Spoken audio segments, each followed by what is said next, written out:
आज हम बातचीत करेंगे टेक्निकल टेक्सटाइल सेक्टर की क्या उम्मीदें हो सकती हैं, साथ ही कंपनी का कामकाज कैसा है। गरवारे टेक्निकल फाइबर्स के सीईओ सुजौल रहमान जी से हम बात करेंगे। सुजौल सर, बहुत बहुत स्वागत है आपका सीएनबीसी आवाज़ पर। Thank you for having us on the show. जी सर, नाम से बहुत सारे लोग समझ नहीं पाते कि ये टेक्निकल फाइबर क्या होता है। तो मैं बताऊं, इससे मैं सोचता हूँ कि आप ही हमारे दर्शकों को थोड़ा सा ब्रीफली बताएं कि आपकी कंपनी किस तरह के कामकाज में है, क्योंकि बड़ा एक स्पेशलाइज सेगमेंट है आपका और दुनिया भर में ये कामकाज फैला हुआ है। तो सर बताइए टेक्सटाइल के बारे में। देखिए, टेक्निकल टेक्सटाइल का मैन्युफैक्चरिंग प्रोसेस थोड़ा टेक्सटाइल रिलेटेड ही होता है, लेकिन हमारा रॉ मटेरियल पॉलीमर बेस्ड। ये एक डिफरेंस है नॉर्मल टेक्सटाइल और टेक्निकल टेक्सटाइल में। तो इसके एप्लीकेशन बहुत वेरिड है। हम लोग हमारे 4-5 बड़े सेगमेंट्स में हैं, जिसमें हम काफी साल से और काफी लेवल पे हैं। कई कई सेगमेंट्स में मार्केट लीडर भी। तो एक है जो सैल्मन फार्मिंग होती है इंडिया के बाहर, कोल्ड कंट्रीज में, चाहे नॉर्वे हो, चिले हो, कनाडा हो, यूके हो, और भी अदर कंट्रीज में होती है। तो वहां पर जो केजेस होते हैं, जो फिश फार्मिंग की केजेस, फार्मिंग समुद्र में होती है, उसके केजेस हम बनाते हैं। They are sometime 3 to 4 ton, 5 ton in size, बहुत बड़े केजेस। तो वही हमारा सैल्मन में हम ग्लोबल लीडर हैं, 35 to 40% मार्केट शेयर। तो ये हमारा बड़ा सेगमेंट है एक्वाकल्चर, जिसे हम salmon and non salmon. Non salmon की जी फार्मिंग जो होती है वो हर कंट्री में होती है, चाहे अफ्रीका हो, एशिया हो। वहाँ हम धीरे धीरे एक्सपैंड कर रहे हैं। और तिलापिया या बहुत सी स्पीशीज है, सी बास, सी हुई, जहाँ मेडिटेरेनियन में, जहाँ पर हम अभी इंटर कर रहे हैं। और ये एक बड़ा सेगमेंट हमारे। उसके बाद स्पोर्ट्स की जितने भी प्रोडक्ट्स हैं, चाहे स्पोर्ट्स टेनिस नेट हो या बेसबॉल केजेस हो, किसी भी फुटबॉल के, जो ये सारे प्रोडक्ट्स हम बनाते हैं। और इसमें शायद हम दुनिया में नंबर 1 प्लेयर होंगे। और यूएसए हमारा सबसे बड़ा मार्केट है, नॉर्थ यूरोप में। तो सेकंड सेगमेंट हमारा ये है। थर्ड सेगमेंट है फिशिंग, जो कि बेसिकली, चाहे हम इंडस्ट्रियल फिशिंग की बात करते हैं, क्योंकि हम इंडस्ट्रियल फिशिंग नहीं है, कमर्शियल फिशिंग। तो इंडिया और इंडिया के बाहर जितने भी फिशिंग के केजेस होते हैं, नेट्स होते हैं और उससे रिलेटेड प्रोडक्ट्स होते हैं, वो हम बनाते हैं। इसमें भी हमारा मार्केट शेयर इंडिया में करीब 60% है, और इंडिया के बाहर भी हमारी पोजीशन काफी स्ट्रॉन्ग है। तो ये थर्ड हमारा बड़ा सेगमेंट। फोर्थ सेगमेंट है जियो सिंथेटिक, जो कि कंस्ट्रक्शन में यूज होता है, कंस्ट्रक्शन रिलेटेड प्रोडक्ट्स में यूज होता है। ये बहुत बड़ा सेगमेंट है ग्लोबल। इसमें भी हम इंडिया में काफी स्ट्रॉन्ग है और ग्लोबली भी काफी एक्सपेंड है। ये 4 सेगमेंट हमारे बड़े हैं। 60% हमारा जो बिजनेस है वो फूड रिलेटेड प्रोडक्ट से आता है, चाहे वो एग्रीकल्चर हो, चाहे फिश फार्मिंग हो, या एक्वाकल्चर हो, या फिशिंग हो। ये फूड है, फाइनली कंजम्पशन ह्यूमन बीइंग करता है। तो हमारा 60% बिजनेस जो है वो फूड रिलेटेड है। और हमारा बिजनेस ब्रेकअप जो है, 40% हम इंडिया से करते हैं, 60% इंडिया के पास। ये हमारी कंपनी का बैकअप। Very interesting. और इसमें जो सैल्मन वाला सेगमेंट है, तो आसान भाषा में कि सर जो फिशिंग है सैल्मन वाली है, या जो आप नेट देखते हैं ना, जो पॉलीमर से बनी होती है, दरअसल वो है, उसके अलग अलग यूज़ केसेस हैं जो सर की कंपनी बनाती है और पूरी दुनिया में है। सर, मुझे 2 सेगमेंट में ज़्यादा इंटरेस्ट आ रहा है। एक, ये मुझे सैल्मन वाला बताइए, क्या यही आपके लिए ग्रोथ ट्रिगर है?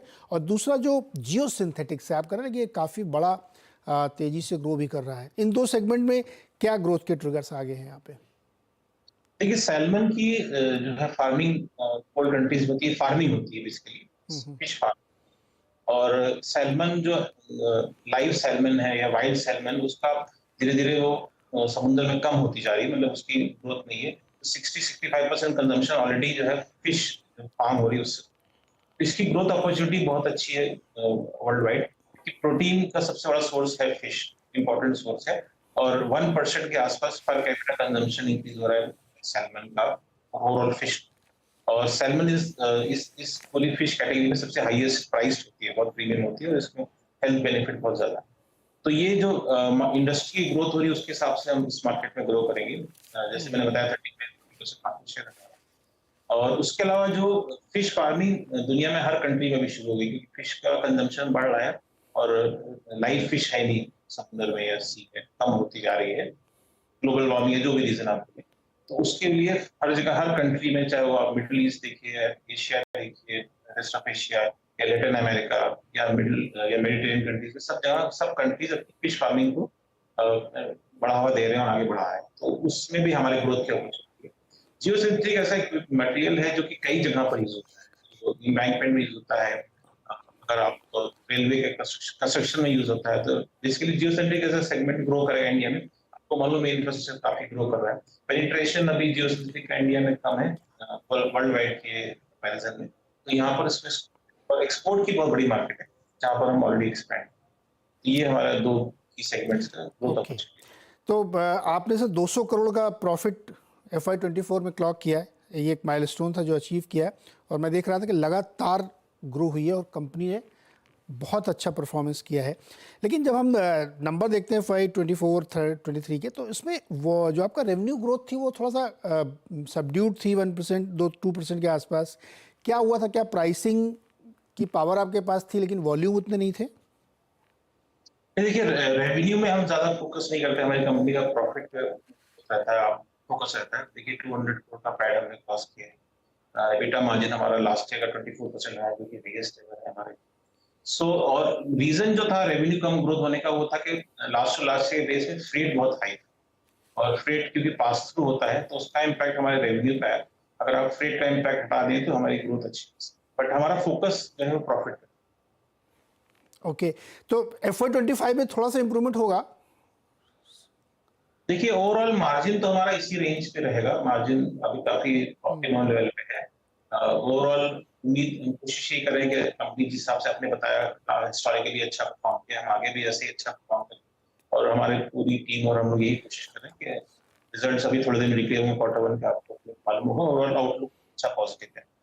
ओके सर, थोड़ा सा मुझे डिमांड सिनेरियो और प्लस ऑर्डर्स किस तरह से आपको मिलते हैं वो हमें बताइए, क्योंकि ज़्यादातर आपका बिजनेस इंटरनेशनल है। आपने बताया ना कि चिली में तमाम जगहों से ये काम होता है, नॉर्वे से। तो किस तरह की ऑर्डर बुक है इस समय और डिमांड सिनेरियो क्या है? ऑर्डर बुक हमारी काफी अच्छी है। देखिए एक्वाकल्चर में हम डायरेक्ट कस्टमर से डील करते हैं। जो कंपनीज होती है फिश फार्मिंग की, बहुत बड़ी $multi-billion कंपनीज होती है, उनसे हम डायरेक्ट एक्सेस लेते हैं और उनसे डायरेक्ट ऑर्डर आते हैं।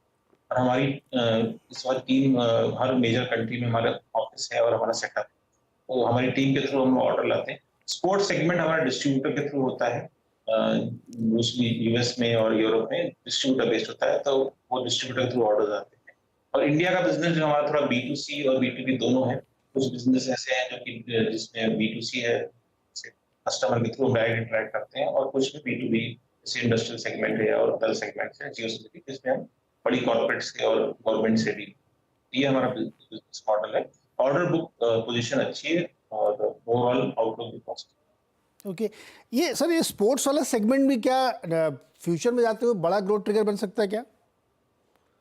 देखिए स्पोर्ट्स में हमारा मार्केट शेयर यूरोप में, नॉर्थ यूरोप में अच्छा है, यूएसए में काफी अच्छा है। साउथ यूरोप में अभी हम थोड़ा वीक हैं, तो वहाँ हम एक्सपेंशन कर रहे हैं, और हमने इन्वेस्ट किया मैन पावर में भी। तो साउथ यूरोप की मार्केट काफी बड़ी मार्केट है जहाँ हमारा मार्केट शेयर कम है, तो उधर हम ग्रो कर सकते हैं। और ये मार्केट भी ग्रो कर रही है क्योंकि आपने देखा है कि लोग अभी हेल्थ की तरफ फोकस कर रहे हैं। बट हम स्पोर्ट्स में हम क्लब लेवल और कॉलेज यूनिवर्सिटी लेवल पे, हाई लेवल पे हमारा प्रोडक्ट जाता है, मतलब हाउस होल्ड कंजम्पशन के लिए नहीं है, क्योंकि हमारे डिस्ट्रीब्यूटर भी इन्हीं लोग कैटर करते हैं। बट ओवरऑल स्पोर्ट्स के सेगमेंट पॉजिटिव आउटलुक है, ग्रो कर रहा है। लास्ट 5 ईयर में हमारा ग्रोथ अच्छा रहा है। ओके, तो चूंकि अलग अलग सेगमेंट में आप कर रहे हैं और आपका raw material I guess petrochemical से ही जुड़ा होगा सर, तो रॉ मटेरियल सोर्सिंग और प्राइसिंग पे कैसे आप कंट्रोल रखते हैं या उसको हेज करते हैं? देखिए हम लोकल ही प्रोक्योर करते हैं, ज्यादातर रॉ मटेरियल हमारा इंडिया से ही प्रोक्योर होता है। और क्योंकि 80% बिजनेस हमारा वैल्यू एडेड प्रोडक्ट्स, इसमें हम कस्टमर को वैल्यू प्रपोजिशन देते हैं, और हमारा प्रोडक्ट की डिमांड कस्टमर को इसलिए करता है कि उसको बेनिफिट मिल रहा है, उसका कॉस्ट कम हो रहा है या उसका प्रॉफिट बढ़ रहा है। तो जो भी रॉ मटेरियल में इंक्रीज होता है वो हम पास थ्रू कर देते हैं। थोड़ा लैग हो सकता है 1-2 महीने का, बट हम पास थ्रू कर देते हैं। और ज्यादा हम हेजिंग नहीं करते रॉ मटेरियल में, बट आउटलुक रखते हैं कि कैसा, देखते रहते हैं क्या हो रहा है। बट क्योंकि हमारा वैल्यू एडेड प्रोडक्ट है तो हमको RM का इतना इम्पैक्ट नहीं करता, 1-2 महीने का इम्पैक्ट हो सकता है पास थ्रू। जी रहमान सर, कोई नया प्रोडक्ट, नई चीज़ आप लॉन्च करने वाले जो अपने इन्वेस्टर से आप शेयर करना चाहें? देखिए हम ये हमारा ये जो 4-5 हमारे बिजनेस सेगमेंट्स है उनमें बहुत अपॉर्चुनिटी है ग्रोथ। तो जैसे हमने बताया कि सैल्मन में हमारा मार्केट शेयर अच्छा है, बट नॉन सैल्मन स्पीशीज दुनिया में हर जगह एक्सपैंड हो रही है, प्रोडक्शन बढ़ रहा है और फिश फार्मिंग बढ़ रही है। तो वहाँ हम काफी फोकस कर रहे हैं कि वहां से हमारा ग्रोथ आए। ये एक अपॉर्चुनिटी है ग्रोथ। प्रोडक्ट्स मोरलेस सिमिलर हैं, बट डिस्ट्रीब्यूशन चैनल डिफरेंट होता है और मार्केट में जाके डिमांड समझनी होती है, तो वो उधर हम ग्रो करें। जियो सिंथेटिक बी में भी हम डोमेस्टिक और इंटरनेशनल दोनों में फोकस कर रहे हैं। स्पोर्ट्स में हमने थोड़े मेटल रिलेटेड प्रोडक्ट्स भी वैल्यूएडेड तरीके से बना के दे रहे हैं। तो ये तीन, और फिशिंग में भी न्यू प्रोडक्ट्स।